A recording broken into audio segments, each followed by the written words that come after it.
నిన్న కేసీఆర్ను కలిసిరు TRS party ఎంపీలు పోయి ఫామ్ హౌస్ కాడ కూర్చున్నారు. కానీ ఆ ఫోటో మీరు గమనించిరో లేదో, మీరు ఆ ఫోటో చూసిరో లేదో, కానీ ఒక్కరి ముఖంలో కూడా చిటా కళ కనిపిస్తలేదు. రిజల్ట్స్ కూడా ఉన్నాయా? అసలు కళనే కనిపిస్తలేదు. ఏం మళ్ళీ చేస్తారా అంటే మీరు ఎట్లా చెప్తారు సార్ అంటారు, కానీ చేస్తామని అనేటోడు లేడు. మళ్ళీ పోటీ చేస్తాం మేము ఈసారి అనేటోడు కనిపిస్తలేదు టీఆర్ఎస్ పార్టీ. ఇక మాకొద్దు సార్, మీయే నడుములు కొట్టిరు జనం, ఇక మమ్మల్ని ఎట్టి ఇచ్చిపెట్టరు ఈసారి ఎట్టి పరిస్థితిలో అనే వ్యవహారం కనిపిస్తూ ఉంది. ఇక ఈసారి ఎట్టి పరిస్థితిలో ఏమున్నా ఎవరైనా కొత్త వాళ్ళని కొత్త బక్రాలను తీసుకొచ్చి చేయవలసిందే, కానీ ఇక వీళ్ళైతే పోటీ చేసే పరిస్థితి కనిపిస్తలేరు, ఒక్కరిద్దరు తప్ప. ఇక మరి టీఆర్ఎస్ పార్టీ ఈ ఎలక్షన్ అయిపోయిన తర్వాత, పార్లమెంట్ ఎన్నికల తర్వాత దాని పతనం పరిసమాప్తం అయ్యేటట్టు కొడుతూనే ఉంది. ఇక అది నిలబడే పరిస్థితి కనిపిస్తలేదు. అందుకోసమే భూమి మీద దిగి మాట్లాడితే బాగుండేది. వాళ్ళు ఇంకా ఏదో కొన ఊపిరితోని ఎండిశంసతో నీళ్ళు పోతా ఉన్నారు. ఇక దానికి బిల్లారంగా ఇద్దరు కలిసి ఎండిశంసతో నీళ్ళు పోసుకుంటా కూ అనుకుంటా పిలుస్తా ఉన్నారు, కానీ లేస్తలేదు. అది లేస్తలేదు, లేసుడు కూడా లేదు. గమ్మత్ ఏంటంటే మొన్ననేమో మైపాల్ రెడ్డి అనేనా, ఎవరు గూడెం మైపాల్ రెడ్డి, మా ముఖ్యమంత్రిని కలవాలంటే కుదరకపోతుండే, ఈ ముఖ్యమంత్రి కలిసి ఫోన్ చేయగానే అదే రోజు అపాయింట్మెంట్ దొరికింది, తక్కువ పోయి కలవగలిగినాం. మాకు వాళ్ళకి చాలా తేడా ఉంది. మా పరిపాలన కంటే, మా గత టీఆర్ఎస్ పరిపాలన కంటే, బీఆర్ఎస్ పరిపాలన కంటే కాంగ్రెస్ పరిపాలన మంచిగుంది. మా ముఖ్యమంత్రి గారు ఏం మనకి లేకుండే అప్పుడు కేసీఆర్, ఇప్పుడు రేవంత్ రెడ్డి గారు మంచిగా పనిచేస్తా ఉన్నారు అని చెప్పి గూడెం మైపాల్ రెడ్డి చెప్పిండు.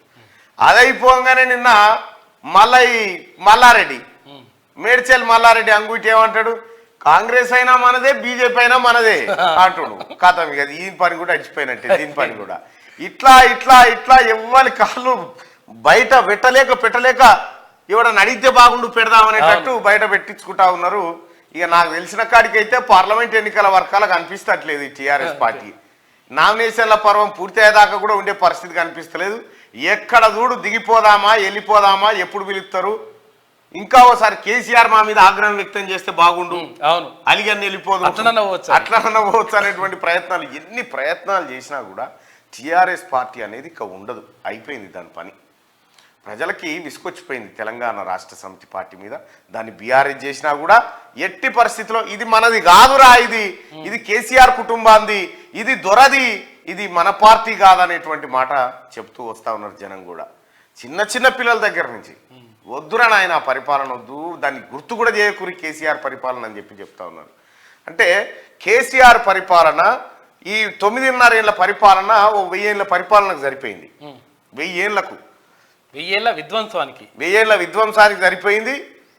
గతంలో ఈ జుట్టు పన్ను ఇష్టోడు వాడు వీడు రాజులు ఉంటుండే కదా వెనక, జిజియా పన్నులు వేస్తోడు, వాళ్ళని మరిపించింది. ఇక రజాకారులను మరిపించింది ఆ సారు. ఈ 10 ఏళ్లల్లా మొత్తం రక్తం దాగినట్టు. ఇంకేమంటది కల్వకుంట్ల కవిత గారు, మేము పోలీసు వాళ్ళని వాడుకోలేకపోయినమాట. వామ్మ తల్లి, ఇవాళ తెలంగాణ రాష్ట్రంలో వాస్తవానికి పోలీసు వాళ్ళకి సెల్యూట్ చేయాలి. ఎందుకంటే మీరు వాళ్ళ మాటలు విన్నారు కాబట్టే, మీరు అధికార పార్టీ వైపు ఉన్నారు కాబట్టే, మీరు ప్రజల్ని హింస పెట్టిరు కాబట్టే ప్రజలు కేసీఆర్ని హింస పెట్టిరు. లేకపోతే మీరు ఆ పాత్ర పోషించకపోతే ప్రజలు ఈ పాత్ర పోషించకపోతుండే. కాబట్టి పోలీసులను అత్యధికంగా దుర్వినియోగం చేసినటువంటి కేసీఆర్ అదే కత్తికి బలైపోయాడు. పోలీస్ రిక్రూట్మెంట్ ఎవరు చేసిన, పోలీసు వాళ్ళని వాడుకోలేకపోయినమాట. కల్వకుంట్ల కవిత గారు పోతే రోప్తాడు పట్టుకొని ఇటు 20 మంది అటు 20 మంది ఉరుకున్నాయి. కేటీ రామారావు పోతే ముఖ్యమంత్రి వచ్చిన దానికంటే ఎక్కువ ఆడావిడ. ఇన్ని రకాలుగా వాడిన తర్వాత జనం ఎడ్డి వాళ్ళు చూస్తలేరా టీవీలో పొంట, మీదికి నువ్వు ఇట్లా చెయ్యుతుంటే ఇట్లా అంటారు, కానీ నీ సంగతి చెప్తాం పోతాత రాని ఎలక్షన్ అన్నట్టు చేసిరు అనుకోరా మొత్తానికి. ఇగో ఈ రకంగా వాడి మొత్తానికి పతనావస్థ వైపు వెళ్ళిపోయింది టీఆర్ఎస్ పార్టీ. ఇక కాళేశ్వరం పైన ఎంక్వైరీ చేయడానికి మేము సిద్ధంగానే ఉన్నామని చెప్పి సిబిఐ అంటా ఉంది. దాంతోపాటు ఇంకా హాట్ కామెంట్ చేసింది సిబిఐ, ఈ పావుల పనికి పెట్టి బారాన మింగిరిన్లా భారీ అవినీతి జరిగిందని చెప్పి వాళ్ళు కూడా నోటి మాటగా చెప్తున్నటువంటి మాట. ఒకసారి చూద్దాం మార్నింగ్ న్యూస్లో వెలుగు దినపత్రికలో ఉన్నటువంటి వార్తల దగ్గర నుంచి స్టార్ట్ చేద్దాం.